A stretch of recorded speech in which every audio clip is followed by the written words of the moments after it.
Setelah Rudo tiba di markas para janitor bersama 3 rekan barunya, Anjin, Zanka, dan Rio, mereka langsung disambut oleh pemandangan yang cukup mencengangkan. Begitu memasuki fasilitas, mereka bertemu dengan seorang wanita misterius. Dan tepat saat pertemuan itu terjadi, 3 ekor lalat tiba-tiba muncul, berterbangan di depan wajah Rudo. Tanpa ragu sedikit pun, wanita itu langsung menangkap ketiga lalat itu hanya dengan menggunakan sumpit. Dengan tenang ia menatap Rudo dan berkata, "Senang bertemu denganmu, anak baru. Engine sudah memberitahuku tentangmu dan dari mana asalmu. Tapi aku ingin melihat langsung potensi yang kamu miliki." Rudo hanya bisa diam, bingung. Potensi? Pikirnya, apa dia bicara soal kekuatan yang pernah kupakai sebelumnya? Di saat yang sama terdengar suara Engine menjelaskan, itu semua karena kacamata yang dia pakai. Penglihatannya sudah ditingkatkan secara kinetik. Kalau dia menggunakan kemampuannya sepenuhnya, dia bahkan bisa melihat karakteristik alami dari seseorang. Namun saat wanita itu mencoba memfokuskan pandangannya pada tubuh Rudo, tiba-tiba semuanya menjadi buram. Ia tak bisa melihat apapun dari tubuh Rudo. Kejadian itu mengejutkan semua orang yang ada di ruangan. Lalu ia berkata, "Kemampuan fisikmu sudah sangat luar biasa sejak awal, jadi tidak perlu pelatihan untuk itu. Tapi sinkronisasi kamu dengan jinkimu sangat menarik, meski masih belum stabil. Kamu butuh latihan untuk benar-benar menguasai kemampuan alaminya." Kemudian ia menunjuk ke leher Rudo. "Dan ada kotoran di lehermu." Rudo hanya bisa terdiam, syok dengan semua yang ia dengar. Sementara Engine yang menyadari bahwa kotoran itu mungkin sisa dari pertempuran sebelumnya, malah tertawa terbahak-bahak. Tak lama kemudian Engine berpamitan. Ia mengatakan mereka harus segera menemui atasan mereka. Di perjalanan, Engine menjelaskan bahwa jumlah janitor ada sekitar 100 orang. Ada yang bertugas sebagai petarung, penjaga, dan sebagian lagi bekerja sebagai tim pendukung. Mereka ditugaskan di berbagai wilayah tergantung area pembersihan mereka masing-masing. Karena itu, jarang sekali mereka semua berkumpul di markas seperti saat ini. "Jadi, bagaimana menurutmu? Mau bertemu dengan mereka?" tanya Engine. Rudo tak langsung menjawab. Ia masih terdiam, terkesima oleh semua yang baru ia alami. Mereka kemudian tiba di aula utama, tempat para janitor berkumpul dan saling berbincang. Saat Rudo berjalan masuk bersama Engine, semua mata tertuju padanya, si pendatang baru yang dibawa oleh Engine. Mereka terus berjalan hingga akhirnya sampai di depan ruangan sang atasan. Di sana, Engine berbalik dan bertanya langsung kepada Rudo. "Baiklah, aku tanya langsung saja. Apa yang sebenarnya kamu harapkan? Kau kan berniat bertanya pada bosku tentang bagaimana caranya mencapai puncak kan? Tapi aku sudah bilang kepadamu bahwa informasi semacam itu tidak bisa didapatkan dengan mudah. Ditambah tidak ada satupun informasi yang gratis. Yang artinya, untuk dapat mendapatkan informasi penting itu, kamu harus lebih dulu bisa mendapatkan kepercayaan dari bos kami. Tapi meskipun begitu, ada satu hal yang dilarang di dalam organisasi kita, yaitu jangan mencari tahu siapa itu bos kami. Atau dengan kata lain, jangan tanyakan apapun soal jinki miliknya tepat kepada bos kami. Kami bahkan tidak tahu apakah bos punya jinki atau tidak, atau seperti apa kekuatannya. Tapi kami tetap menghormati beliau. Jangan pernah mempertanyakan itu, karena kekuatan sejati berasal dari loyalitas. Itu prinsip kami." Rudo mengangguk, menunjukkan bahwa ia mengerti. Namun sesaat kemudian mereka terkejut. Ruangan bos ternyata kosong. Tiba-tiba terdengar suara wanita tadi dari kejauhan. "Engine, aku lupa bilang, bos sedang ada urusan di luar kota dan belum tahu kapan akan kembali." Mendengar itu, Engine dan Rudo panik. Padahal tujuan utama mereka datang adalah untuk bertemu langsung dengan sang bos. Dan kini kesempatan itu hilang. Rio kemudian mendekati Rudo sambil tersenyum jahil. "Hei, jadi kamu udah ngamatin cara kerja kami ya? Tapi kamu belum resmi jadi janitor kalau belum ketemu bos.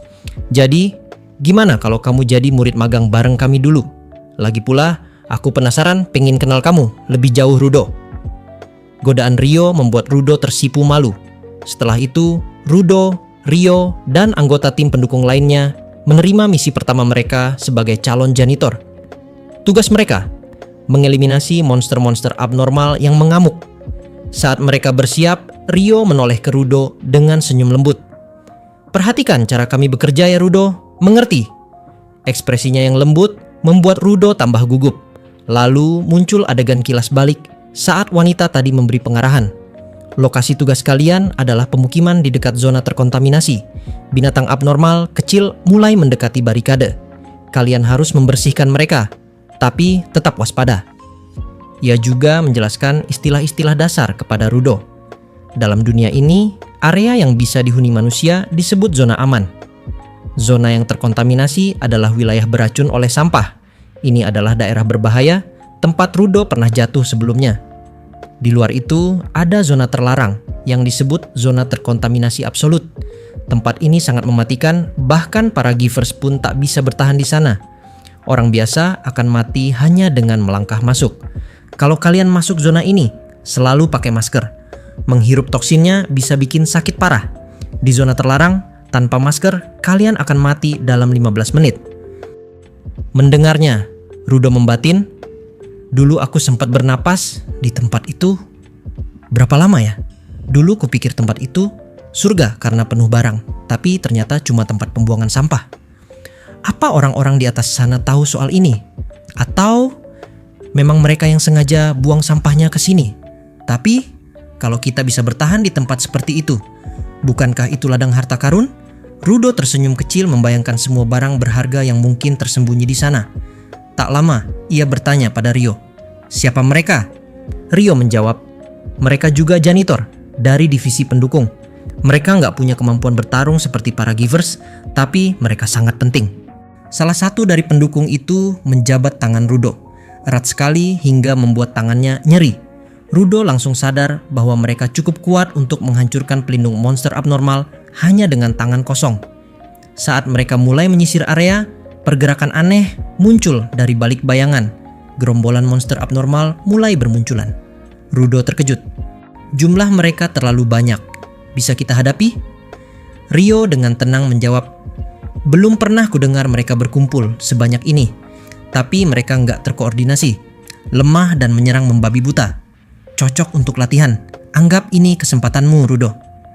Serangan pun dimulai. Rudo panik. Mereka nggak jinak sama sekali. Rio hanya tersenyum. Yang lebih buruk akan datang. Ini cuma pemanasan. Lumayan buat pemula seperti kamu. "Tenang saja, Rudo," tambahnya dengan lembut. Rudo mencoba menenangkan diri. "Benar, engine selalu tenang. Aku harus belajar dari mereka."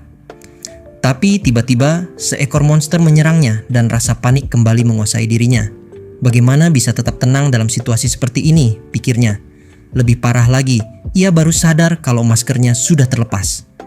Rio yang mengamati segalanya berkata dengan antusias, "Sekarang ini menarik. Monster ini bukan bahan studi biasa. Mereka ancaman sungguhan. Aku suka." Saat itulah Rio memperlihatkan gaya bertarungnya. Sepasang gunting raksasa bernama Jinky. Energi spiritual menyembur dari senjatanya, memancarkan aura buas. Dengan senyum menggoda, Rio berkata, "Sebelum lawan yang besar, kita bersihkan dulu yang kecil-kecil." Gunting itu berubah menjadi pedang raksasa. Rio melompat ke tengah kawanan monster dan menebas semuanya dalam sekejap. Memutar senjatanya dengan mudah, bahkan menggunakannya seperti mainan dengan kakinya yang kiri. Rudo hanya bisa terpaku. Matanya membelalak, jantungnya berdetak kencang. Apa yang baru saja terjadi? Rio, dia hanya memutar gunting raksasanya dan sekelompok monster langsung lenyap tak bersisa. Seorang anggota pendukung yang berdiri di dekatnya menjelaskan Jinky-nya Rio disebut Reaper Scissors. Kebanyakan orang menggunakannya dengan tangan. Tapi Rio, dia bertarung pakai kakinya. Ia lalu menambahkan, setiap orang punya cara unik dalam menggunakan Jinky. Tapi, hei Rudo, jangan cuma berdiri. Kau juga di sini untuk bertarung. Namun, tiba-tiba muncul satu monster dari arah belakang mereka. Para pendukung panik. Tak ada yang cukup dekat untuk memberi bantuan. Tapi di saat krusial itu, Rudo melompat, menahan serangan dengan tubuhnya sendiri. Semua orang terkejut. Aku bergabung dengan para janitor untuk mencari jawaban. Aku nggak akan jadi beban. Aku akan bertarung dan membuktikan bahwa aku layak ada di sini. Seru Rudo. Ia memanggil Jinky-nya, jaringan benang tajam yang mencuat dari tubuhnya, mengejutkan monster yang menyerangnya. Meski belum tahu cara mengendalikan benang itu, tubuhnya bergerak sendiri, bertarung secara naluriah. Namun, sebelum Rudo sempat menyelesaikan serangannya, Rio muncul dan menghantam monster itu dengan satu serangan telak. Ia tersenyum. "Kerja bagus, Rudo." Pendukung yang tadi diselamatkan pun menghampiri dan berkata, "Terima kasih, Rio." "Rudo, maaf karena tadi ceroboh, tapi kau berhasil mengalahkan yang besar itu." Rio menggeleng. "Cuma kepotong jadi 2. Tapi percuma, meski disayat berkali-kali. Monster itu tetap hidup."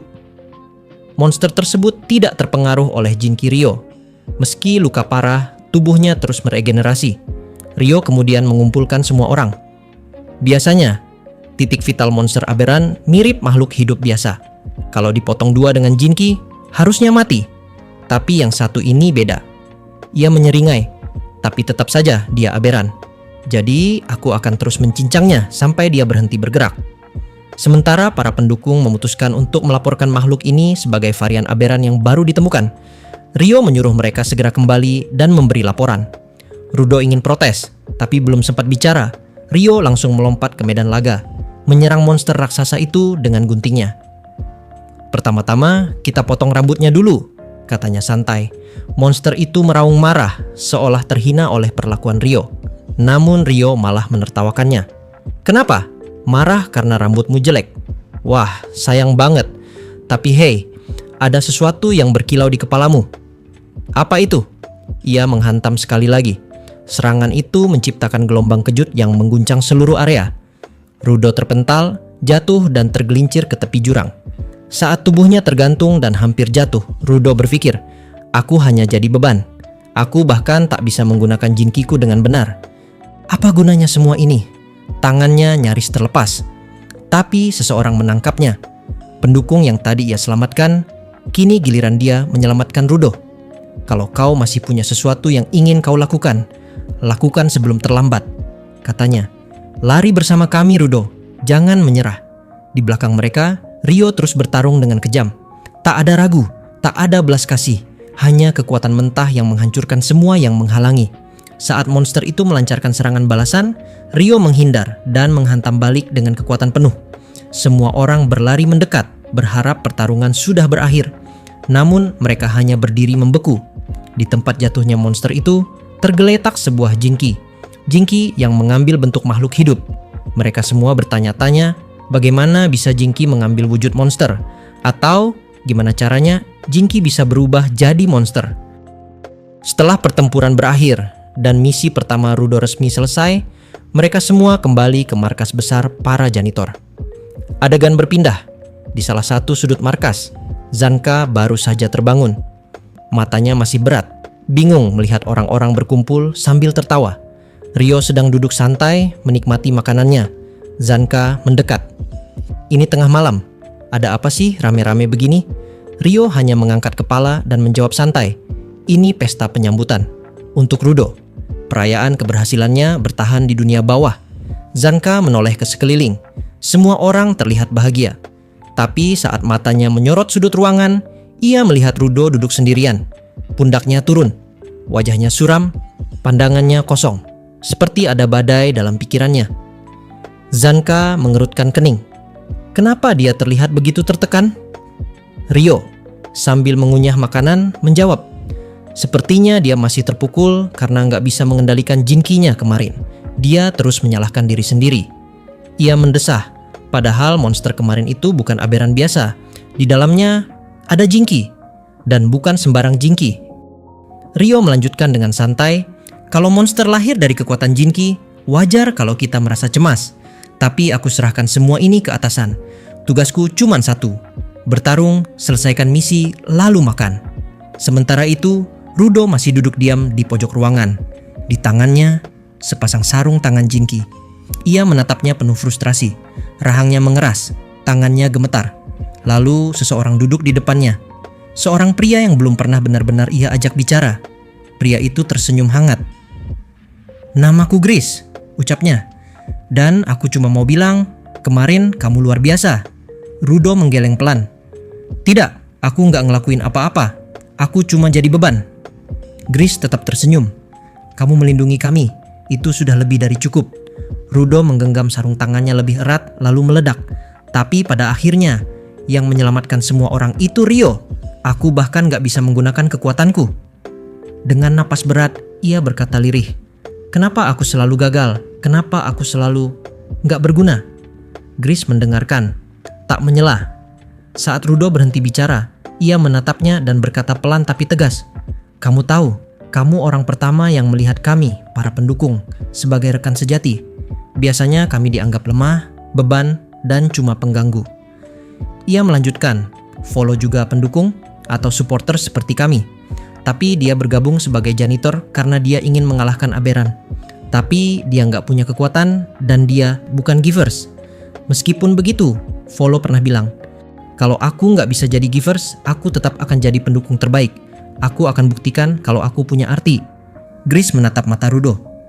Jadi berhentilah berusaha jadi kuat demi orang lain. Tanyakan ke dirimu sendiri, apa sebenarnya yang ingin kau lakukan? Rudo terdiam, tak bisa menjawab. Grace hanya tersenyum. Mulailah dari situ, kembali ke titik awal. Percaya pada dirimu sendiri, Rudo. Kau masih berdiri. Bahkan setelah jatuh ke dunia bawah, kau tetap hidup. Itu artinya kau punya alasan berada di sini dan sesuatu yang hanya bisa kau capai. Tepat saat Rudo mulai mencerna kata-kata itu, sebuah tangan menepuk pundaknya dari belakang. Yo, kamu belum makan kan? Itu suara Engine. Ia muncul dengan senyum khasnya. Di belakangnya, Zanka dan Ryo membawa piring penuh makanan. Ayo gabung Rudo, makan bareng kami. Rudo terdiam, terkejut. Ia tak menyangka, ternyata mereka memperhatikannya, menunggunya. Untuk pertama kalinya sejak sampai di dunia bawah, Rudo menyadari satu hal, ia tidak sendiri. Dan dengan ini, cerita spoiler episode yang keempat dari anime Gachiakuta kini selesai. Terima kasih banyak yang sudah simak video ini sampai habis dan salam baku hantam.